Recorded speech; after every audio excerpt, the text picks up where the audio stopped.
जय बाळोमा मित्रांनो, हा युरोचा चार्ट आहे ना, आज 5 मार्च आहे. युरो चार्टमध्ये आपण कशाप्रकारे ट्रेड प्लॅन करू शकतो बघूया. त्याच्या आधी थोडासा चार्ट वाचायचा, कालचा वाचायचा. 24 तासापूर्वीचा चार्ट वाचल्यानंतर आज काय लेवलला मार्केट काम करतं हे कळते. तर तुम्ही जर बघितलं, जर 24 तास जर मागच्या युरोचा चार्ट जर बघितला, तर एकूण तिची रॅली किती झाली एकूण, तर मी सांगतो नेहमी की 600 ते 800च्या आसपास याची एक ॲव्हरेज चाल असते.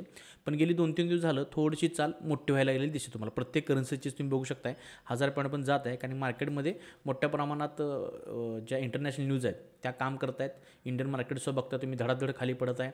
आणि अगदी नॅसडॅकसुद्धा तुम्ही बघताय की जर रॅली दिली तर त्याची रॅली ॲक्च्युली 400 पॉईंट, 300 ते 400 पॉईंट असते, पण अलीकडे 600 पॉईंट पण जात आहे. तर बघू शकता काल हा युरोचा चार्ट जो आहे 4 मार्चला, तर 4 मार्चला हा जवळजवळ 1000 पॉईंटची रॅली एकूण दिलेली आहे. ठीक आहे, मग हीच आपण एक आजचे ॲव्हरेज चाल पकडून चालायचं की आज कितीपर्यंत देईल, 1000पर्यंत देईल का. मग आजचा जर हा लो पकडला इथूनच, जर आज रात्री मार्केट स्टार्ट झाले असं पकडलं तर एक 1000 पॉईंट मार्केटला कुठं पण जात आहेत, एक अंदाज येतो आपल्याला. 1000 पॉईंटमध्ये मार्केट कुठं बंद होतं आहे तरी बघितलं तर ठीक आहे, ह्या लेवलपर्यंत 1000 पॉईंट जात आहेत मार्केटची काय अडचण नाही. म्हणजे आपल्याला एक झोन सापडला मार्केटचा की मार्केट कुठंपर्यंत मार्केट आज वर्क करू शकते, काम करू शकते. तर आता आज आपण ट्रेड घ्यायचे आहेत. ट्रेड घेण्यापूर्वी मी नेहमी सांगतो की सेलर आणि बायर कुठं बसलेत ते बघायचं. किरकोळ सेलर बायर बघायचे नाही तर मोठी बघायची. मी पुन्हा पुन्हा जर कोण नवीन व्ह्यूवर असतील तर त्यांना कळण्यासाठी सांगतो. त्यांना बघितल्यानंतर असं वाटलं की चार्टमध्ये ह्यांच्या लाईनी किती आहेत जणांच्या, तर चिंता करू नका. चार्टमध्ये किती जर लाईन असल्या तर एक्सरेसारखं मला दिसते अगदी त्याच्या लाईनच्या पलीकडचं.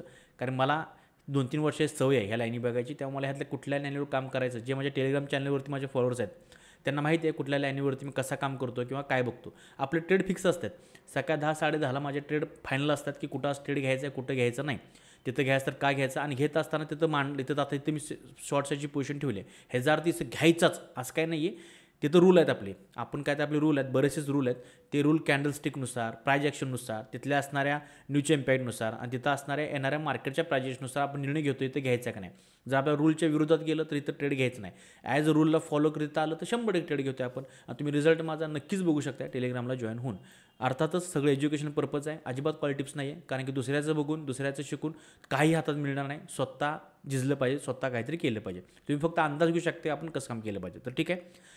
तर काल जर मार्केटचा अभ्यास केला, काल मार्केटमध्ये काय झाले थोडंसं वरवर बघायचं. मोठे प्लेयर हे बारके किरकोळ एवढाशी चाल कधी बघाय नाही. कधीही चार्ट छोटा करून बघत जाऊ नका. छोटा चार्ट केल्यानंतर ओव्हर ट्रेड होतं, जास्त ट्रेड होतात, बरेच पॅटर्न दिसतात, बरेच कॅन्डल दिसतात, बऱ्याच तुम्हाला 100 त्यामध्ये गोष्टी दिसणार आणि मार्केटसारखं बोलवणार. मी 2-3 ट्रेड प्लॅन करतो कारण की मोठ्या टाईम फ्रेमवर चार्ट बघतो, त्यामुळे मला त्याचा फायदा होतो. ठीक आहे, तर काल तुम्ही बघितलं ही खूप चांगली लेवल होती आपली. तर इथं मार्केटमध्ये बायर स्ट्रॉंग होते, बायर सेलची लढाई सुरू होती. परवा दिवशीपासून सुरू होती लढाई. इथं आपला परवा दिवशी आपला चांगला सेलचा ट्रेड इथं मॅनेज केला होता आपण. आणि शेवटी एंड ऑफ द डे मार्केटने म्हणजे बायर जिंकले आणि बायरनं काय केलं, चल रे सेलरला हाकलून दिलं. इथनं हाकलून दिल्यानंतर मग इथं थोडासा डबल टॉप टाईप झाला. कारण की आणखी थोडे सेलर बसवायचे होते, ते रँडमली ते बसवले आणि त्या सगळ्यांचा परत मार्केटने एसेल खाल्ला. मग इथं मार्केटला आपलं गेलं. इथंपर्यंत आल्यानंतर जे हे बायर आहेत हे इथं प्रॉफिट बुकिंग केलं असणार असा माझा अंदाज आहे. आणि इथं आपली सेलसाठी पोझिशन होती. तर इथून खाली मार्केट मग प्रॉफिट बुकिंग झालं. मार्केटने हे जे बायर आहेत स्ट्रॉंग आहेत, लेवल स्ट्रॉंग आहे, याच्यापेक्षा खाली पडून दिलं नाही जास्त आणि मार्केटने पुन्हा अपट्रेंड दिला. मग मार्केटमध्ये कोण कुठे बसले, अर्थातच बायर इथं स्ट्रॉंग आहेत आणि एक बायरची एक नवीन लेवल तयार झालेली आहे. सेलर इथं होते चांगले बसलेले, पण ह्यांचे सुद्धा मार्केटने ते एसएल उडवले. आणि मार्केटमध्ये आता आज कोण कुठं बसले जर ह्याचा जर आपण स्टडी केला तर आता आपल्याला स्ट्रॉंग बायर कुठे ते सापडले. आणि मार्केटला हे जे बायर आहेत ना ह्यांना खाणं अशक्य आहे. म्हणजे मार्केट त्यांना खाऊ शकत नाही, मार्केट त्यांना टार्गेट करू शकत नाही. मग मार्केट कोणाला टार्गेट करू शकते, मार्केट मग आता आपल्याला दिसते की इथं जे ह्या एक लेवलला बायर बसले जातात, ह्या लेवलला बघून इथे एक बायर आहेत चांगले. आणि हे इथं आहेत ना बायर ना रँडमली आहेत. जर मार्केट ह्या लेवलला ब्रेक केलं तर शार्पली खाली जाणार, वॉटरफॉलसारखं धबधब्यासारखं मोठ्या मोठ्या कॅन्डल करत खाली जाणार. मार्केटला अडवायची ताकद फक्त या लेवलपर्यंतच आहे. मार्केट या लेवलपर्यंत येऊ शकते. कारण इथनं जे बायर बसलेत ना, जे बायर आहेत त्यांची लास्ट उम्मीद ही आहे, काय काय डुबते को तिनके का सहारा, हा त्यांच्यासाठी तिनका आहे. ह्या तिनक्यावर जोर देणार, इथं मार्केट ढकलायचा प्रयत्न करणार. हा तिनका जर तुटला तर ह्यांच्यात अंगात सगळ्या कापडात सगळं पाणी जाणार आणि इथून बाहेर पडणार. एकदम क्लिअर विषय आहे.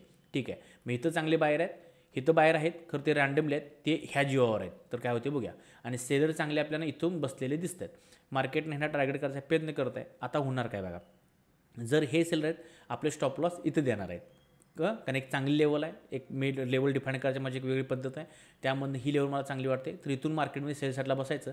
आणि हे जे सेलर आहेत इथे गेल्यानंतर आपलं स्टॉप लॉस देणार आहेत, आपले स्टॉप लॉस उडणार आहेत. मग मार्केटला वरती काहीच नाही, मार्केटला वरती स्टॉप लॉस घेण्यासाठी जागाच नाही. मार्केटला बळबळ का होईना, मार्केटला वरच जायचं असलं तरी पण मार्केटला एक बाय इथं सेलर क्रिएटच केले पाहिजे, त्याशिवाय मार्केट वरकच जाणार. त्यामुळे मार्केट इथे सेलर आणेल, कदाचित इथंपर्यंत आणेल किंवा इथंपर्यंत आणेल, मला वाटतं इथंपर्यंत आणेल. पण सेलर इथं आले पाहिजेत तरच मार्केट यांचे स्टॉप लॉस करण्यासाठी परत वरती जाईल, जर त्याला रॅली कंटिन्यू करते असेल. आणि समजा मार्केटमध्ये स्ट्रॉंगली बुलिशनेस काहीतरी आहे तर मार्केट मग इथं थोडंसं पुलबॅक केलं करेल आणि आपला एस एल खाईल आणि आपल्याला मग इथं आपल्याला एक लास्ट ट्रेड घ्यावेल. आणि ह्या लेवलपासून मार्केटनं आपल्याला सेलसाठी पोझिशन ॲक्टिव्ह झाली पाहिजे आणि आपल्याला इथं मार्केटनं प्रॉफिट दिलं पाहिजे.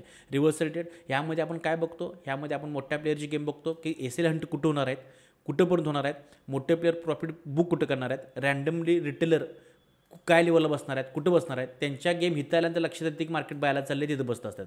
आणि एस एल हंटकारला कुठल्या पॉईंटपासून सुरुवात होणार आहे, ह्या सगळ्या गोष्टी 4-5 गोष्टींचा बियॉन्ड द एस एल हंटिंगच्या थोडं पुढे जाण्याचा प्रयत्न करतोय आपण. आणि त्यातून आपल्याला हे चांगल्या लेवल आपल्या काम करतात. आपली ॲक्युरेसी जवळपास 60% आसपास चांगली गेलेली आहे. आणि फक्त त्यानंतर आरचा गेम असतो, बाकीच्या काही गोष्टी नाही. अगदी तुमची 30-40% जरी ॲक्युरेसी असेल तरी तुम्ही प्रॉफिट भरू शकताय, फक्त तुमचा आर चांगला पाहिजे. आणि जर चुकून नशिबानं जर आज आता मी कोणती न्यूज आहे की नाही बघितली नाही अजून मार्केटमध्ये, जर मार्केट आपल्याला ह्या लेवलला मिळालं 1.0 6,956 इथं मी ड्रॉ करून दाखवतो तुम्हाला चार्ट. चुकून मार्केट शार्पली मूव आला काहीतरी कारण असतो आणि ह्या लेवलला मिळालं तर इथून मार्केट खाली पडलंच पाहिजे ॲज अ प्राईज ॲक्शन माझी स्ट्रॅटेजीनुसार. मी पुन्हा सांगतो, मार्केट सुप्रीम आहे, मार्केट देव आहे, मार्केट बाप आहे. तर इथं ही एका कॅन्डलमध्ये बरबाद करून वर जाऊ शकते. फक्त मला माझ्या स्ट्रॅटेजी विश्वास आहे. इथं मी 100% माझा एस एल द्यायला तयार आहे वरच्या येलो लाईनपर्यंत, पण इथं मी बसणार. माझा एस एल गेला ते मला वाईट नाही वाटणार, कारण पण मी माझ्या स्ट्रॅटेजीवर फर्म राहणार. इतकंच मला तुम्हाला सांगायचं आहे की स्ट्रॅटेजी एखादी असली त्यावर स्टिक राहा, त्यासाठी भिऊ नका एस एल जाईल म्हणून. तर माझा एस एल गेला चालेल, पण इथलं मी ट्रेड अजिबात सोडणार नाही, भले माझे इथे 2 एस एल गेले तरीसुद्धा. ठीक आहे. आता हे तुम्हाला मी सांगितलं की मार्केट कशा प्रकारे वरती काम करू शकते. आता खालचे लेवल बघूया आपण. खाली मार्केटला सांगितलं डुबते को तिनके सारा, इथने का बाय साईडला जाऊ शकते. आणि आजचा लास्ट ट्रेड असेल इथं ह्या झोनमधून मार्केटवरती गेलंच पाहिजे, कारण इथं जे सेलर आहेत त्यांना भरपूर प्रॉफिट इथं होणार आहे. रँडमली सेलर आहेत ते अजून बसलेले नाही आहेत. जेव्हा ह्याला ब्रेक करेल त्यावेळी रँडम सेलर बसतील. ह्या लेवलला ब्रेक केल्यानंतर लई जणच बसणार, त्यांना कळणार की मार्केटचा पडा लागले वाटतं. इथं आल्यानंतर मोठ्या प्लेअरची गेम संपली असणार आहे. इथं मोठे प्लेअर आपलं प्रॉफिट बुकिंग करणार, रँडमली जे सेलर आला असतात ह्यांचासुद्धा बल्ल्या उठवणार आणि मार्केट इथून प्रॉफिट बुकिंग करून झाल्यानंतर मगच मार्केटला खाली पडायचं आहे, ते मगच मार्केट इथून खाली पडू शकते. काय अशा प्रकारे मार्केटमध्ये काम होऊ शकते. तर इथल्या लेवल लागतो. तर त्याच्या आधी आणखीन एक गोष्ट तुम्ही बघू शकता की आपण अनेक गोष्टी चेक करायची. 1 सेकंद, मला इथं पोझिशन आपण दे माझी फक्त. आणि मार्केटमध्ये काय म्हणतात त्याला, जे एस एल आहे ते लॉजिकली पाहिजे. आता एस एल हा जवळपास मला वाटतं इथंपर्यंत लागेल. ठीक आहे. आणि जर टार्गेट मी अगदी इथंपर्यंत घ्यायला काय हरकत नाही. 1:2च्या आसपास आपला रेशो तर मिळू शकतो आहे. आणि सेकंड ट्रेड इथं असेल, लास्ट म्हणू शकतो त्याला आपण. आणि ह्याचा ट्रेड पॉईंट 100चा लागतो आहे आणि दुसरा चांगला 1:2 मिळाला किंवा 2 जास्त मिळायला हरकत नाही. दुसरं काय चेक करायचं, आता हा स्विंग तयार झाला आहे आणि मार्केट पुन्हा वरती चालले, मग एक फेबोनाची लावायचा कन्फर्मेशनसाठी.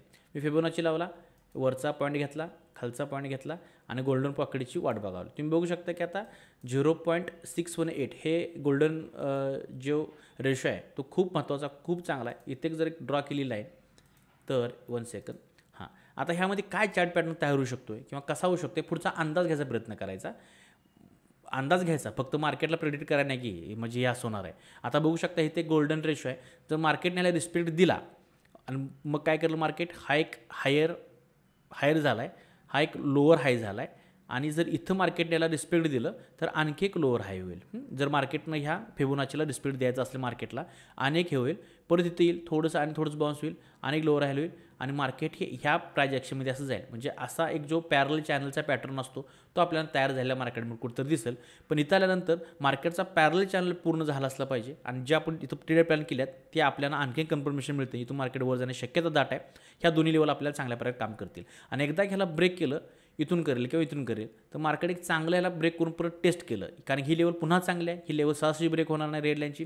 टेस्ट केलं आणि मार्केटनं वर गेलं समजा, हां, तर ह्या लेवलला आलं ना पिवळ्या, त्यावेळी मग आपण एक ट्रेड इथे घ्यायचं. बरं का घ्यायचा, कारण की जे पॅरल चॅनल तयार झाला आहे, ह्या पॅरल चॅनलचं जे प्रॉफिट बुकिंग आहे किंवा पॅरल चॅनल जो हाय आहे तो हाय आपल्याला इथं सापडतो आहे. कळलं का? त्यामुळे ह्या हायला मार्केट स्पीड देणार आणि तो मार्केट खाली पडणार. त्यामुळे आपण इथून एक ट्रेड आपला प्लॅन करू शकतो. जर चार्ट पॅटर्न काय ह्या पद्धतीनं तयार झाला, या फिबोनाचीला स्पीडतून जर असा लोअर लकर झाला, हा पॅरल चॅनल तयार झाला, इथे आपण ट्रेड सापडतेच, पण ह्या पॅरल चॅनलला ब्रेक करून रिट्रेस केला आणि पॅरल चॅनल जर वर्क झाला, हे चार्ट पॅटर्न वर्क झाला, तर मार्केट इथंपर्यंत याला काहीच हरकत नाही ह्या हायपर्यंत. आणि इथं आल्यानंतर मग तुम्ही हा देखील ट्रेड पकडू शकताय. पण हा ट्रेड इथं आल्यानंतर ह्यांचं प्रॉफिट विकिंग संपणार आहे पॅरल चॅनलचं, इथून मार्केट आपल्याला खाली पडताना दिसेल. त्यामुळे ही एक लाईन महत्त्वाची आहे आणि ह्याला ब्रेक केल्यानंतर आपले वरचे ट्रेड तयार आहेतच. तर काही ह्या प्रकारे आजचा दिवस होऊ शकतो आहे युरोमध्ये. बाकी GBPमध्ये मी माझ्या टेलिग्रामला डायरेक्ट पोस्ट शेअर करेन, इथे जास्त मोठा व्हिडिओ नको व्हायला. थँक्यू, धन्यवाद. जय बाळूमामा.